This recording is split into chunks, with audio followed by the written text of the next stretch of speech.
نے دیا. روزہ ہمارے اوپر فرض ہے.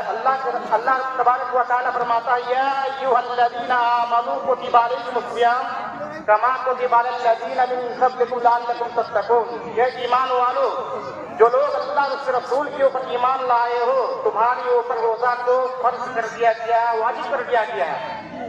اور تمہارے اوپر ہی نہیں بلکہ تم سے پہلے جو امت آئی تھی اس کے اوپر بھی روزہ کو واجب کرا دیا گیا تھا.